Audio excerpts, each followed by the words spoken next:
and authority building, which is what I was doing through SEO, establish themselves locally as their authority. You're not posting just to post. You want to be seen online. You want more reach, followers, listeners, subscribers, and opportunities. And one of the fastest ways to get in front of new people is to borrow somebody else's audience. You appear on their podcast, speak on their stage, get featured in their newsletter. But at some point, every professional runs into the same question. Should I keep borrowing attention, or should I start building my own? Today, we're breaking down the difference between borrowed audiences and owned audiences. We'll talk about when it makes sense to be a podcast guest and when it doesn't, and how to know when it's time to build a media platform of your own. Welcome back to Authority Matters. I'm Leann Lyon, and this is our series from the Legal Podcast Network, now the Authority Podcast Network as well, where we break down how authority gets built online through founder-led media, personal branding, and strategic content. Last episode, we talked about content frequency, why authority is built through consistency and not perfection. And today we're taking the next step, because once you've committed to creating content, the next question becomes, where should that content live? Should you spend your time building your own audience or borrowing somebody else's? I'm joined, as always, by Dennis D.M. Meador, founder of the Legal Podcast Network, the Authority Podcast Network, and better known around here as Bam Man. Hello. Good to be here. Ready to go. Ready to talk about some more authority building. Excited. I think the last episode was fun, and I think this one will be fun as well. And now it's time to Bam. Let's get into it. DM, let's start with the basics. What do you mean when you say a borrowed audience versus an owned audience? Well, there's really two types for both. So borrowed is, essentially anything that can be taken away from you. So, if you are on a podcast and they have 100,000 listeners, but then they could just take it down whenever they want, that's a borrowed audience. But it's also social media. For example, as we talked about in the last episode, I'm in LinkedIn jail right now.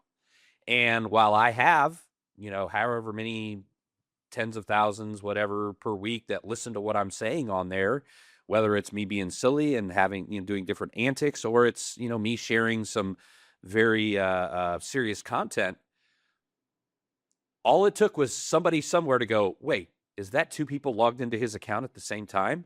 That's against our user guidelines. So we're going to close up shop. So here I've been for a few weeks with a borrowed platform that I spent a lot of time to cultivate, and, large newsletter audience, decent size, following audience. And so when it all boils down to it is, if it can be taken away from you, it is borrowed. If you own it, no matter where you go, what you do, and what happens, then it's owned. I think that's, to me, the simplest way to say it. So it might appear on face value that one is better than the other, but is that really true? No, you use borrowed to build your own. That's the simplest way to say it. You appear on podcasts of the people that fit your client profile, and you provide value to them, and then they check you out, and then they go to your owned place. How many times have you heard or seen somebody on a podcast or a social media post, and then you've went and checked their stuff out, and then you've made sure that they are in your feed, whether it's following or opting in, getting their emails, whatever it is? You need both. One is not more valuable than the other. I think they both serve a distinct purpose. So I think a lot of professionals want to launch their own show right away, just right out of the gate. But some people prefer to guest on other shows. Is there an argument for borrowing audiences first? I think that there is not, because again, what I just said is, if you go somewhere and then you have nowhere else but nowhere else for people to go from there, then how does it really benefit you? People aren't going to go, I'm listening to this podcast and I listen to this DM guy and I can't find his stuff. So I'm going to just like write it on the wall and I'm going to wait and search every day until he has his own newsletter or his own website or his own podcast or his own whatever. They're not going to do that. You've got a moment in time in this individual's life to capture them, for lack of a better terminology, into your ecosystem to where they start listening to you. And so that's why the borrowed is beneficial, but the owned is crucial. So if somebody has no audience today, would you rather see them launch a podcast immediately or spend 6 months guesting on other people's shows? Do I have to pick one? Yes. Okay. I would say launch your own podcast first. Because again, why are you directing people to go to a destination that doesn't exist? So they have to have a destination first. And I get it. Like, it's a little embarrassing to be like, go check out my podcast. And they're like, 47 views. Like, who's this guy? Like, does he really know what he's talking about? But like, one of my favorite things that I've done throughout the years is when I've started following somebody, I've gone deep into their content. And you'll notice that it'll have like something viral. It'll be like hundreds of thousands or millions. And you'll look and you'll see like, a few hundred. And then you'll go and you'll look down and you'll see like 200 views 2 years ago. And you'll just see and you'll realize this isn't new. It's just new to me. And so you have to be willing to be new to people all the time and understand that sometimes you're going to be new and then sometimes you're going to be new to me or to your audience. Excellent point. That you brought up audience size. So a lot of people get excited about audience size, big podcasts, big stages, follower counts. How often do professionals confuse audience size with audience quality? All the time. It's, let's talk about YouTube for a second. I know when people have bought views. I mean, I'll be honest, I'm pretty sure, I don't know, but I think maybe some people I've worked with on some of the content that I built with them, they've bought views. I don't know that. I can't call and be like, now, wait a minute. It's their content. Like, at the end of the day, if they feel good about that, that's on them. But having a number next to your name, especially as a professional, here's the thing, like, if you're building a media brand where you're trying to get this huge following and sponsors and blah, blah, blah, that's a whole different game than most of us, the vast majority of us, are now playing online. Like, I would rather have my podcast have 50 views, but then 15 attorneys are like, hey, I listened to that. It really resonated. How do we work together? Than to have, 5 million views, but they're just diluted. They're not even my audience. They're all over the world. They're nowhere. Like, it's never going to benefit me. Maybe I might get lucky and get a small check from YouTube or Facebook or whatever the number is. So the quality of the audience is way more important than the quantity of the audience. Well, I've heard you say before, borrow attention, build ownership. What does that mean? It means I went on about 150 podcasts in the last 18 months. I learned lessons. Some of them have, started following me from it. Some people are fans now, or whatever word you want to use. They follow my journey. They take what I say to have some value. So, like, I have to go out into the places I know the people are and be willing to, take my message to them and be like, listen, this is who I am. This is what I do. This is what I think. This is what I know. This is my experience. This is how I think I can help people like you. And, you go out in front of these other people. That's why now I told my executive assistant, I told Sylvie, I'm like, Sylvie, let's just do legal podcasts or specific professional podcasts with plugged in audiences, because these like generic be good at business, these generic be happy and life is good, which I love doing, like mind frame podcasts and business, general business podcasts. but I look at the numbers, and if you look at actual return on effort, which is the metric of return on your invested time. So return on effort has been infinitely higher when I've been on legal podcasts or specific professional podcasts than if I just go on general audience podcasts. Is there a good mix? I mean, should you spend all of your time on your own or all of your time on borrowed content? I think you've said no to that already.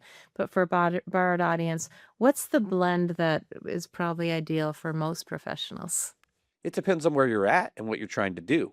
So I think in the beginning, you need to spend more time on borrowed and less time on your own. Like your own needs to be good, it needs to be right. But I didn't even have a podcast the first year. I was just sending people to the legalpodcastnetwork.com. Go find out about what we do and how we do it. But I wasn't trying to get them to listen to BAM or, watch BAM or whatever else I do. So I think that in the beginning, you have to go out and let people know, let them find an affinity for you or the subject or point of view that you have.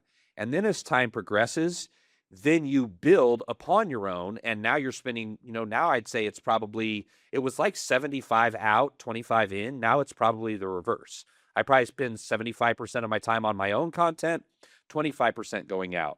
So let's say practical. If somebody starts receiving podcast invitations or even starts to seek them out, what are some red flags that they should watch out for? Oh boy. How long do you have? There's a few things I'd really watch out for. One is what I just said. Who is the audience? And don't ask the person because they'll tell you who they wish their audience was. Look at their stuff and see what it says and see how people respond to it. And, really look at what they do. So that's the first thing. The second thing is, what do they do with their content? I went on these podcasts, some of them, I spent an hour talking to them, and listen, I appreciated the opportunity, but then they put the podcast just on their website, nowhere else, didn't advertise. They were like, hey, did you post that podcast? Like, oh yeah. Oh, would you send us the link? And they're like, their website. Okay, well, where's the Apple? Oh, we don't post on Apple. We want people, this content is so valuable that we can't just put it out to the public. They have to come to our site to see it. And I was like, well, I wish I would have thought about that being a dumb thing that I should watch out for. So you really have to see what are they doing with the content itself, because sometimes you could be on a low volume show that is not exactly your ideal client, but there's still a ton of value because they produce assets. They produce videos and then they tag you and they do this. And, so you have to kind of look at their overall ecosystem of what they do with it. And the third thing that I look at is the host themselves. I'd like to watch some episodes or at least get an episode, because I could tell you on my hand out of these 150 shows, the hosts that really impacted me. And it's not because and you were one of them, obviously. That's why we're working together beyond that. Because I was like, I like you. I want you on my team, Leann, right? Isn't that basically what happened? Pretty much what happened right there. Yeah, I came on your show and I was just like, you're on my team, kid. So like, how do they connect with the person that they're interviewing? Do they bring out the best in them? Some people are just like, I have a podcast, so I can say I have a podcast. Recently, I had a young lady, and I didn't realize this, but I go on this podcast, and I'm like, oh, this is the perfect ICP. This is this is that. I didn't watch the episode, and because I just assumed, I looked at it, the numbers look decent, the audience profile looked good to me.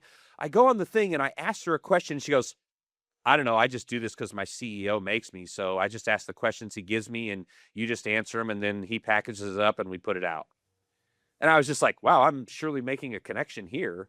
Like and as I was answering questions, she would be like this, and you can doing stuff. And every time I give an answer, I'd stop, and she'd go, interesting. Next question. And I was just like, what am I doing? Had I taken the time to just look at that episode, I would have seen that although it appeared to be my ICP and it really wasn't, the actual connection chance was extremely low because of the hosts themselves. So that's three little things I'll give you.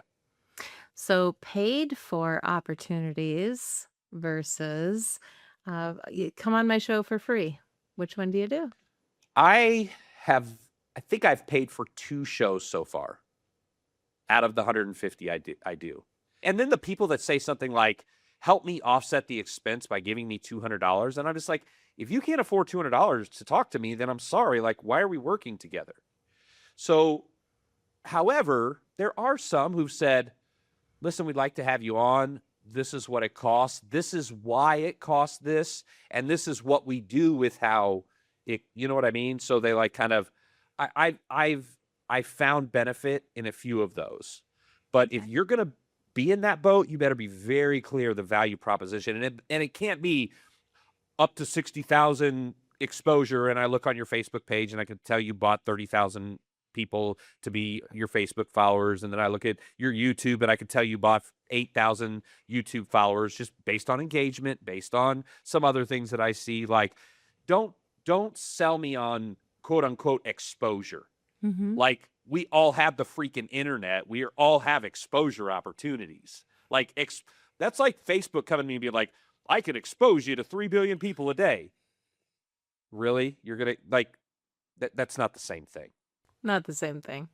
But you are talking more about like the assets, like the clips, the graphics. Correct. Things like that. The audience, and the audience. And that because we can all clip now. We could just throw it into whatever Opus Pro and blah, blah, blah. So it's really the audience, the engagement, and the niche of the audience, and then the clips. And again, because we can all do them, I got to look at them to see, are these just thrown into Opus Clip Pro? And I'm just looking at it going, well, that didn't quite make sense. As I've looked at 3 of their clips now, and I think it was like mixed 2 conversations together. So again, you got to just kind of look at the overall value that's presented there. At what point does somebody stop borrowing and start building, if they do start with borrowing? And how do they know that they're ready to actually start building? Well, again, I think you should build as soon as possible because they have to have a destination to go to.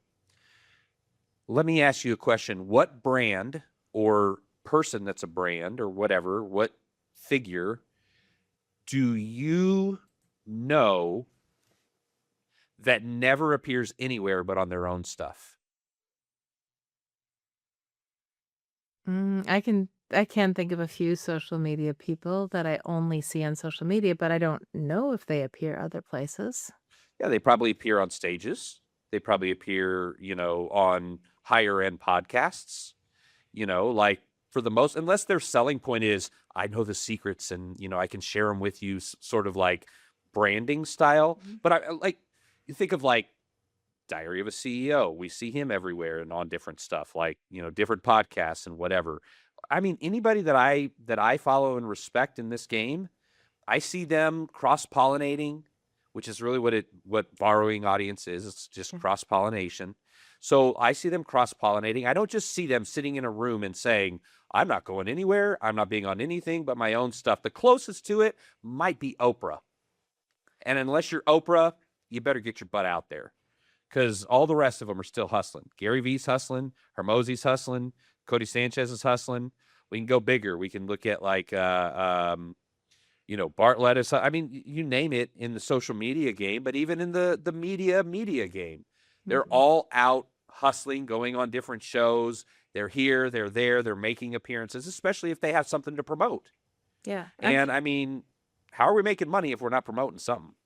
Right. I'm thinking of the John Bevere podcast. I mean, he has his podcast. He has his podcast with his wife. He has a podcast with his son. But now that he published a book, he's doing podcasts with everybody. And so there's times and seasons for going to that borrowed audience versus your own podcast as well. So what is the biggest difference between creating a moment and creating an asset? So a moment is something, it's like, have you ever been in a conference and like everybody's buzzing about this one person? They're like, have you been by? Have you seen did you know, like, have you ever experienced something like that where you're somewhere and there's just this buzz around this person?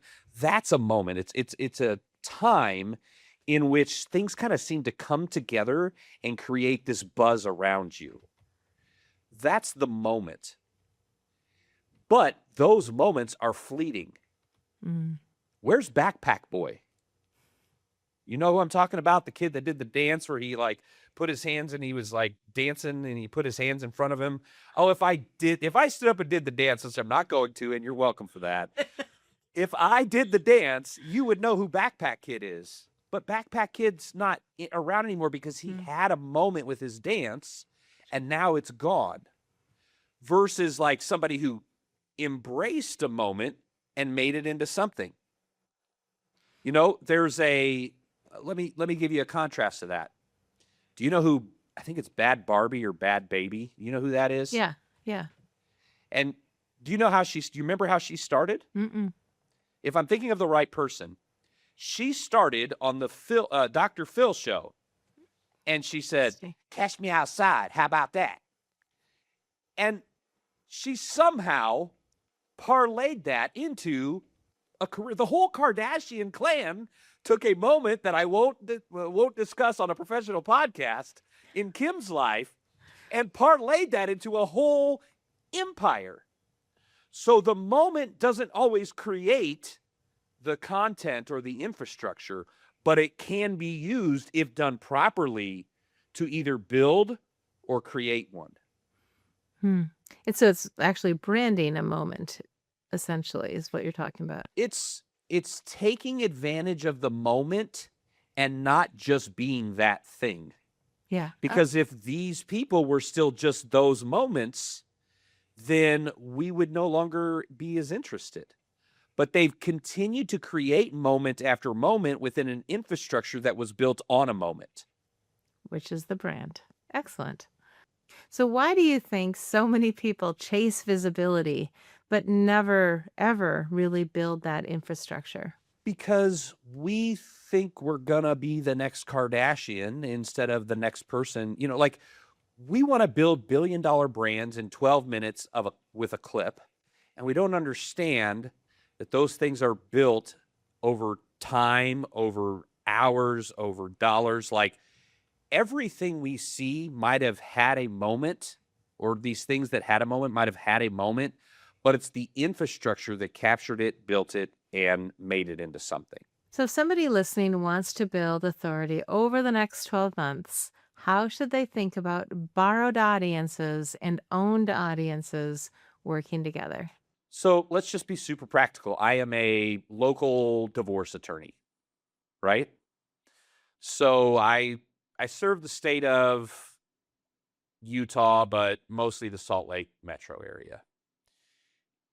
How would I borrow an audience? Well, I have to know who my audience is. It's couples, or maybe it's just women or just men, but individuals in the Salt Lake greater metro area. So how do I build an audience? How do I borrow from that? I get on podcasts. I get in front of audiences. I get social media people. I get in front of their audiences that have the audience that I want. That's the key. You have to be granular with it. Or they could just do something really silly, like let their associate attorney punch them in the face and put it on the internet, and everyone will laugh at them and they'll get millions of views, but they won't get any customers or clients or cases or whatever you want to say. And to me, that's the indicator. The ultimate indicator is not, do I have 250,000 views below my YouTube video? It is, how many clients did I get? And am I growing at the pace I need to sustain my company? And are the things I'm doing creating the opportunities to either A, sustain, or B, grow, or C, both? And that is the test. Everything else you can fluff up or you can waste your time on. You can make things look so much better than they are by buying views and buying this. You can go out and spend a bunch of time in front of a bunch of people that are never going to purchase your products. Like Cartier doesn't go to coupon conventions, folks. Like there's a reason behind it. So like you have to know your audience and you have to get in front of them and use that to then funnel into the infrastructure that you build below that. Well, we do have one final piece. It's our favorite part, the lightning round, the true, false, or frou. Give me your reactions. You ready, Dennis? Let's go. So true, false, or frou, give me your gut reactions, DM. Being a guest on podcasts is the fastest way to grow authority. Frou. You should launch your own podcast immediately. Are you asking me as a businessman who would possibly profit from it, or speaking to your audience? I'm gonna say true because I would want to nuance that a little bit. For Mostly sure. false, but true. Okay. Audience quality matters more than audience size. Absolutely. A podcast with 500 ideal listeners can outperform one with 50,000 random listeners. All the time, every day. If you don't own the audience, you're building on borrowed land. I think you know my answer to that, but I'll just say that is true, my friends. Most professionals wait too long to start building owned media. That is very true. And And it's last one. unfortunate. Oh, yeah, agreed. And last one, guest appearances should eventually lead back to an owned asset. That is very true. Excellent. Well, thank you for the full breakdown, DM. If there's one thing to take away from today's conversation, it's this: borrowing attention can accelerate authority, but ownership is what creates long-term leverage. Guest appearances are powerful. Strategic partnerships are powerful. Borrowed audiences can create opportunities that might take years to create on your own, but eventually you need a place for those relationships to live. A podcast, newsletter, website, authority ecosystem, something you actually own, because authority can grow faster when you borrow attention, but it lasts longer and it's more valuable when you build assets. Next time on Authority Matters, we're getting even more practical. We're breaking down what we call the authority cadence. This is the actual weekly operating system professionals can use to build authority consistently without spending their entire life creating content. It is possible. We'll show you how one piece of long-form content can become an entire authority ecosystem.